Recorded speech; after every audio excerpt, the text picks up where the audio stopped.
Bonjour, le code APE, qu'est-ce que c'est?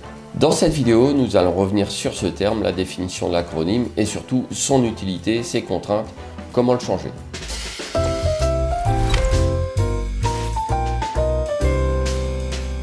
Si tout ça ne vous est pas très familier, alors même que vous avez une société par exemple qui exerce dans l'immobilier, rejoignez tout simplement le droit d'investir, vous trouverez le lien dans la description de la vidéo et cela deviendra lumineux. Alors tout de suite, de quoi s'agit-il code APE?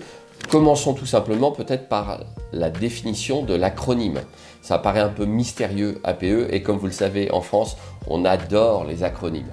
Le code APE, c'est le code de l'activité principale exercée, tout simplement.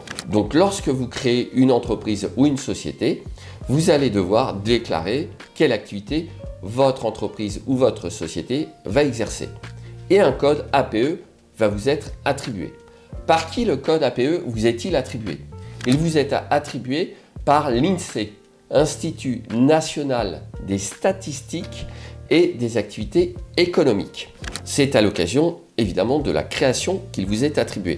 Donc faites très attention dans la définition de votre activité principale, car c'est en fonction de votre activité principale que le code vous est attribué par l'INSEE. Malheureusement, certaines activités ne sont pas clairement référencées. Ce code APE dépend d'une liste qui est la liste dite NAF. C'est pour ça que de temps en temps, on parle indistinctement de code NAF ou de code APE, alors que NAF, ça signifie nomenclature des activités françaises, encore un autre acronyme.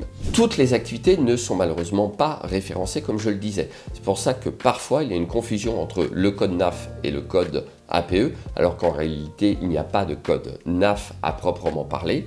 NAF, c'est une liste, une nomenclature des activités françaises et le code APE est déterminé en fonction de cette liste. Utilité pratique du code APE. Ce code APE va être utilisé dans l'administration, par exemple, pour certaines démarches. Il peut être aussi scruté par les banques si jamais vous sollicitez un crédit et la banque, dans cette hypothèse, va vérifier que l'activité de votre entreprise correspond bien au code APE ou le contraire. Donc, ce code a une utilité qui est parfois une utilité pratique et économique. Sinon, il est essentiellement utilisé à des fins statistiques par l'administration française. Que faire si le code APE qui vous a été attribué est incorrect? Eh bien, vous allez vous adresser à l'INSEE en expliquant pourquoi le code attribué n'est pas le bon et vous allez pouvoir solliciter la modification du code. Attention, comme je le disais, ce code dépend d'une nomenclature. Malheureusement, toutes les activités ne sont pas répertoriées et justement, l'activité de conciergerie immobilière n'est pas une activité en soi répertoriée dans la nomenclature des activités françaises. C'est la raison pour laquelle, lors d'une création de société de conciergerie, il est tout à fait possible que le code APE qui vous est attribué soit parfois un code dont vous pourriez vous dire qu'il ne correspond pas à votre activité. C'est tout simplement parce qu'en fonction de la personne qui va traiter votre dossier, comme elle ne trouvera pas dans la nomenclature l'activité conciergerie dans l'immobilier, elle va être obligée d'opérer un choix de son propre chef et va mettre un petit peu ce qui lui passe par la tête. Donc vous le voyez, attention, ça ne va pas forcément être facile pour la conciergerie. S'agissant de la sous-location, vous allez pouvoir plus facilement obtenir le bon code NAF puisque la sous-location n'est jamais que de la location de logements essentiellement meublés. Je rappelle que la sous-location consiste à faire de la location au profit de voyageurs en courte durée dans l'immense majorité des cas et quasiment uniquement de la location meublée. Par conséquent, le code APE qui va vous être attribué sera plutôt un code correspondant à la location de logement. Les codes APE font normalement l'objet de révisions périodiques afin d'adapter les dits codes à l'évolution de l'activité économique. On peut donc espérer qu'un jour viendra un code spécifiquement dédié à la conciergerie immobilière.